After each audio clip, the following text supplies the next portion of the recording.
dañuy daal di ñëw si Barthélémy Dias moom ki nga xam ne que mu di Barth ginnaaw bu nga ko daal di radié si mairie wala kon si li nga xam ne que mu di poste de député peut-être amuñu occasion daal si waxtaan tout d'abord la radiation am na ñoo xam ni jàppee nañ ko forfaiture ñi jàpp ni dama bëgg a museler Barth ñi jàpp aussi c'est la loi. man radiation c'est radiation force de l'Assemblée nationale exactement. ñi jàpp ni musulman la ñi jàpp ni c'est la loi qui s'est appliquée sur lui concrètement ba jàng si def. bon radiation Barthélémy Dias moom ku wax ni forfaiture la wala nga wax jaay doole la waxoo dëgg loolu moom je te le dis clairement ci mbir moomu ku ci wax Sonko tooñ nga ko ku ci tudd Diomaye tooñ nga ko yàlla moo bëgg dëgg nag parfois nag Sénégal lu tax mu naqari soo waxee bu fekkee arrangé wul nit yi ñu saaga la wala ñu xarab la man du ma wax ci falaa du ma ko def parce que ku wéet ak sa bàmmeel et dafa am loo xam ni moo ñu tënk tout à l'heure lan laa la wax constitution laa la wax principe président Sénégal Bassirou Diomaye Faye munul wala ñemewul wala amul sañ-sañ def lu dëppawul ak constitution keroog dañuy wax fii ma ne la même jour bi muy ubbi assemblée nationale naan le 2 décembre tànnul datu 2 décembre. constitution bi moo ko tànnaloo datu 2 décembre. ma ne la constitution bi moo ne bu ñu paree résultat conseil constitutionnel su proclamer les résultats définitifs des élections législatives.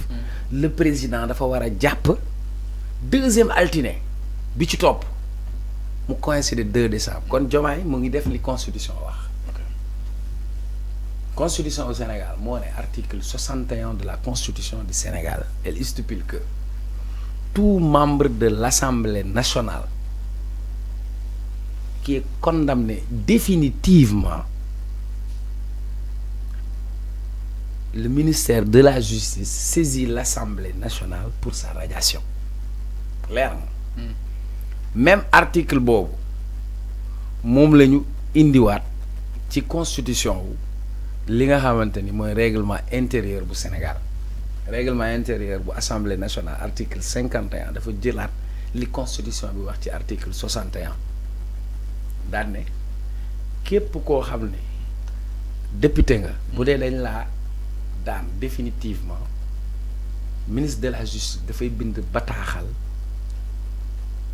Assemblée nationale ngir mu dindi sa poste député c'est clair ça comme l'eau de roche. Ça c'est les textes.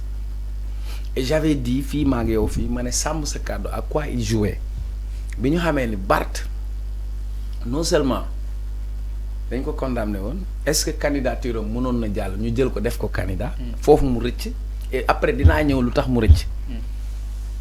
te bu nekkee député dina deñ ba pare il faut ñu rappeler que bi ñu koy condamné définitivement.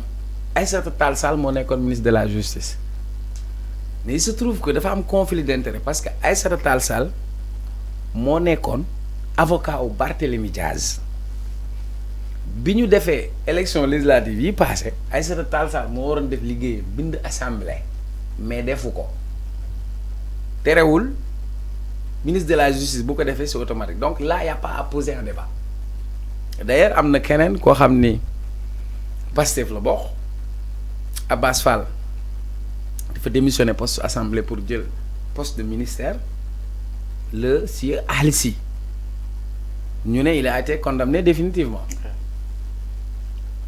balaa ñu naan saisir nañ assemblée saisir wuñu Ali a fait lettre de démission donc il a posé un acte fort c'est-à-dire bu fekkoon ni Ali di xaarul sax ñu ministre de la justice saisir mais moom fexe na ba saisir président assemblée pour ñu tekki ndomba tànkam bu fekkoon yooyu amul on dira que par parloo da cee am ku ma am ndey ku ma amul ndey donc la loi c'est la constitution du Sénégal qui l'a dit lan mooy condamné définitivement mooy atte nañ la ci premier kuréel gi nga def appel nga demaat Barth moom moo jëloon initiative pour leeral mbir mi mu dem Cour suprême confirmer daan bi donc foofu moom y a pas à débattre maintenant si yeneen sujet nag mën nañ ci wax mais pour l'Assemblée nationale Barthélémy Dias savait bel et bien que que même sous l'Assemblée nationale, il suffit que le ministre de la Justice saisisse l'Assemblée nationale pour qu'il soit démis de ses fonctions de député. Alors, conformément à la Constitution en son article 60.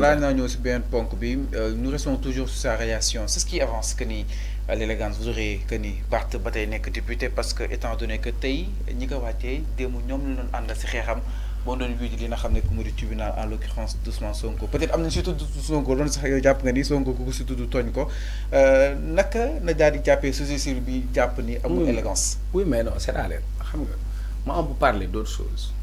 Est-ce que l'élégance voudrait dire violer la Constitution? Si c'est ça élégance, on aurait eu l'élégance de laisser Macky Sall continuer faire un troisième mandat. Voilà.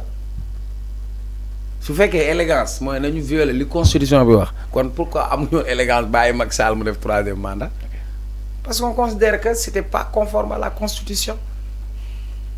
Je reste sur les principes, monsieur. La Constitution, c'est la loi fondamentale.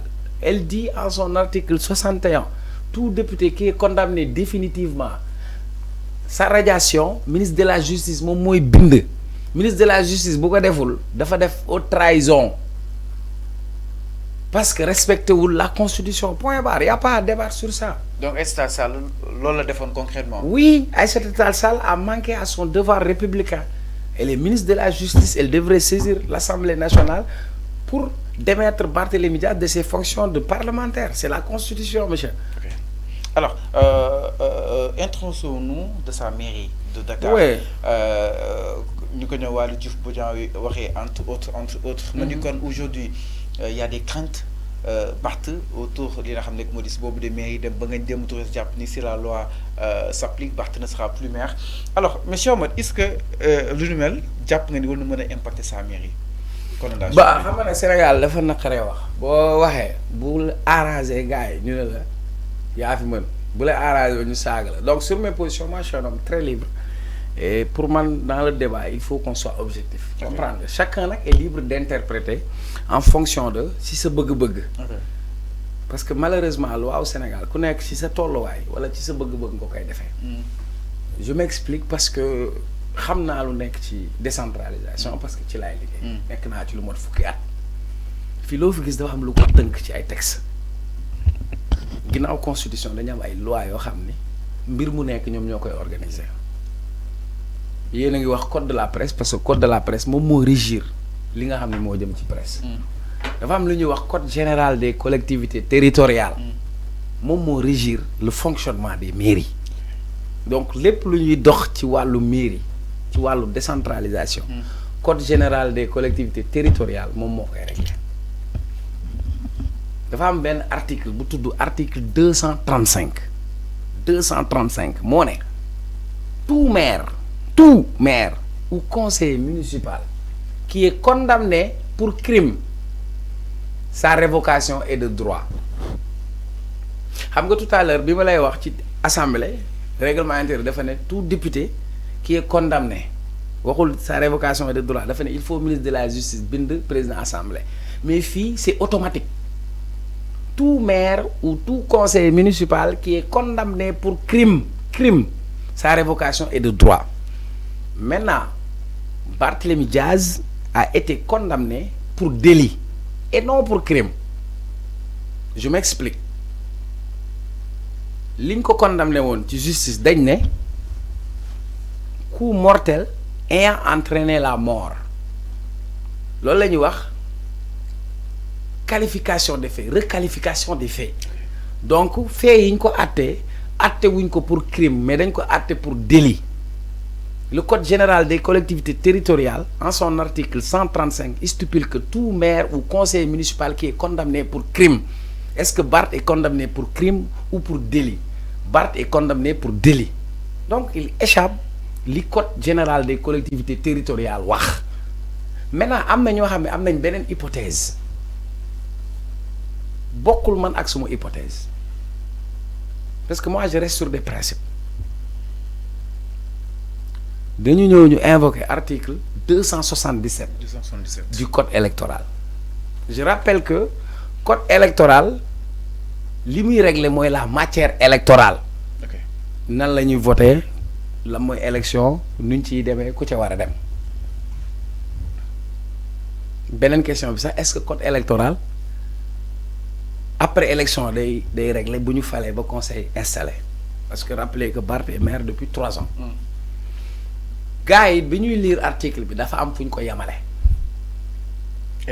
eggul moo tax dégg naa ci lu ne nag Sénégal dafa neex parce que soo waxee lu bokkul ak seen bëgg-bëgg les gens vont t'insulter ñii ne tu es corrompu am na sax ku ne ma Barth de la fay parce que je veux pas di wax di làmbatu du ma ko def l'article 277 boo ko liiree yemale ko foofu kese daf lay fermer dafa am yeneen article yu ko jiitu mooy article 272 article 273 article 274 du code électoral balaa ngay ñëw ci article 277 je rappelle que code électoral matière électorale lay toppatoo moo tax bi may wax ak yow dama la invoquer le code général des collectivités territoriales sooy dem ci wàllu mine c'est le code minier ci wàllu environnement dafa am loi bu tudd code de l'environnement ci wàllu famille dafa am code de la famille donc en matière de décentralisation c'est le code général des collectivités territoriales